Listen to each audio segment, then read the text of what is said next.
Hi everyone, it's Darlene. Welcome back for another card video. Today's card uses the Stampin' Up! Balloon Builder set, which releases today. I'm also using the It's Wild background stamp for the border. Here is the set by Stampin' Up! You can see all the different pieces that you get for making all sorts of balloon animals. So I'm just going to run through some of the animals that I created with these stamps. I made today's card a birthday card because it is the 1-year anniversary of Live Love Cards. I'm so excited that we've had this thing going for a year, and I'm so thankful to everybody in the community for being a part of it. And to celebrate, I'm giving away 2 gift certificates over the next couple of weeks. The first is Ellen Hudson for $50, and I've also got one at Simon Says Stamp for $50. So stay tuned for that. These are just a few of the animals. So here is the full set. There are 22 of them in total, and you can click a link on my site to get to the full resolution sheet. Alright, let's get to the card. I'm going to be using, of course, the Balloon Builder set, and also this It's Wild background stamp, also by Stampin' Up! I'm going to start with the Blushing Bride Stampin' Up! Ink. It's kind of like a beigey pink, and also I've got some Stampin' Up! Whisper White cardstock, which I always use Stampin' Up! Cardstock whenever I'm using Stampin' Up! Inks because you just get the best results that way. Take the largest balloon and stamp his body for my little bunny here. And I want to show you that I'm using my absorber to clean my stamps. I keep it in a Tupperware on my table because it is damp, and I felt like every time I was putting it down on my table, I was putting it next to paper and it was getting my paper wet. So I just keep it nice and safely in this compartment. And then you can see how stained it is, but it still works great, and you don't have to worry about getting those threads from the baby wipes. It's just a fantastic stamp cleaner. The next step is to take the second balloon, which is a little bit smaller, and this is going to be his head. I'm going to stamp it kind of overlapped a little bit at the top. And you'll see my head kind of in and out here, and that's because these stamps really have to be lined up, and my camera is straight overhead my work surface. So what you want to do is overlap the edges. So at each end I'm going to overlap, and then it'll look like the balloon is a single balloon that has been twisted up and made into a shape. For his cheeks, I'm using the larger circle in the set, and I'm using the same Blushing Bride ink. So it's going to go on a little bit darker and look like it's just a different part of him. And I'll do 2 of those right down the center, but I'm going to have them go off that head balloon just a little bit to give it some dimension. For his arms, I'm using this short, fat balloon. One's going to be going up to hold the balloon, and the other one's just going to be wrapping around his belly. And then I'm just going to add 2 feet at the bottom with that same stamp.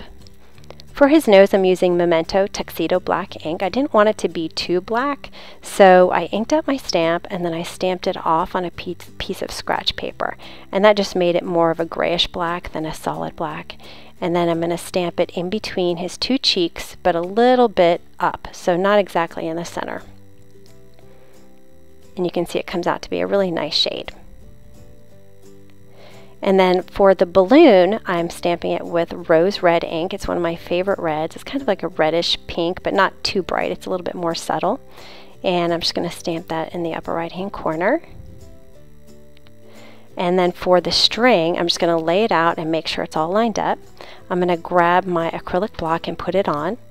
And then I'm going to use a Post-it to mask off the top to make sure I don't go too far into the balloon. And you can see I already stamped this, so I've got my string there already. I'll ink this up again with the Memento Black ink, and just stamp it right there so it looks like he's holding it, and it goes right up into the center of the balloon. With a lot of the balloons that I created from this set, I used the Stampin' Up! Black marker to add some detail. So I'm just going to hand draw some eyes here, just some circles. It doesn't have to be fancy or anything.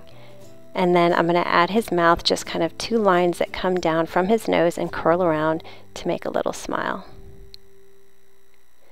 And then I'm going to add some kind of freckle whiskers on his cheeks. So right now my bunny looks like he's sort of floating, and I don't really want him to look like he's floating. So I'm going to ground him by adding some grass at the bottom, just getting some Copic markers. I've got YG21 and YG25. I'm just flicking upward to create some grass. If you don't have Copic markers, you could do water-based markers. I would mute them a little bit with a blender pen, or you could use your Zig watercolor markers. Really just use anything to add some color to the bottom so it doesn't look like he's floating. And then, of course, the happy birthday, which comes with the set along with a couple of other sentiments. And this is Memento again. I'm going to trim out this panel so that I have some room for a border on the edges. I'm just sort of eyeballing it for now. So I'm just trying to get equidistance from the right and the left side. So then I think I decided I wanted to take off a little bit more from the right hand side. And in the end it turned out to be about a ½ inch from each side. To finish off this panel, I'm going to freehand a line on each edge.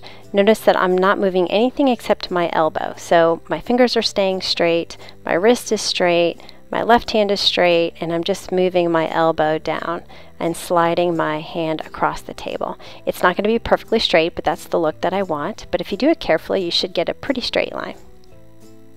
Alright, I've got some Blushing Bride cardstock that matches my ink. And I'm going to take my It's Wild stamp. I'm going to ink it up with some Versamark ink. And I'll take my strip, and what I'd like to do is just lay it down on one side. So my left finger is going to push it down onto the stamp, and then I just let it go with my right. And that just makes sure that it doesn't slide across the stamp at all.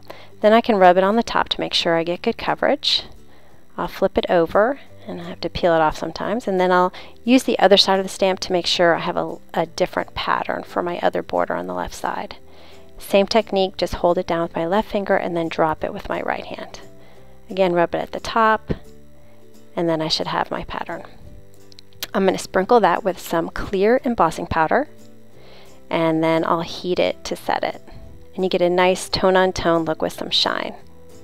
The amount of definition you get from this technique is actually pretty surprising, but it's great for a subtle background that you don't want to draw attention away from your focal point.